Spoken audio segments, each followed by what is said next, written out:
Let's talk about Saudi Arabia's Crown Prince Mohammed bin Salman reportedly threatening to put the United Arab Emirates under a blockade. So MBS and the UAE's Sheikh Mohammed bin Zayed, the neighbours, frenemies, and one a former mentor to the other. You'd probably think they get along, right? Each leads one of the largest economies and regional powers in the Gulf and Arab world. But a rift between the jealous, competitive neighbours seems to be growing. In a rare off-the-record briefing in December in Riyadh, MBS told local journalists that Saudi's longtime ally, the UAE, had stabbed us in the back. Tensions are apparently rising between them, in part because MBS wants to step out from under MBZ's shadow, said a senior advisor at the International Crisis Group's MENA program. And things are going to get worse because both countries are getting more confident and assertive in their foreign policy.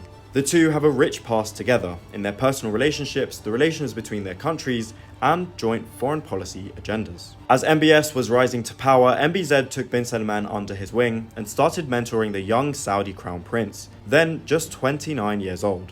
Bin Salman learnt closely from MBZ, and the two began forging foreign policy alliances that intervened in Yemen and helped Egypt's Sisi take power in a military coup, along with arming Libyan fighters in the east of the divided country, and together boycotting their neighbour Qatar over ties to Iran and Islamists. But now the close neighbours reportedly haven't spoken in 6 months, people close to them have said, and their private disputes have spilled into the open, now worrying the US. Whilst the two still collaborate on some levels, neither one seems comfortable with the other being on the same pedestal, a senior Biden administration official recently said. Competition between the two remains high, and their foreign policy agendas seem to diverge at certain key points, such as the war in Yemen, the crisis in Sudan, relations with Iran, and global oil prices. To the extent that MBS threatened a repeat of the 2017 Qatar blockade, but worse on the UAE if it didn't fall in line and meet a list of Saudi's demands. It will be worse than what I did in Qatar, Mohammed bin Salman told those journalists. The Emirates, along with Bahrain and Egypt, were strongly aligned with Saudi Arabia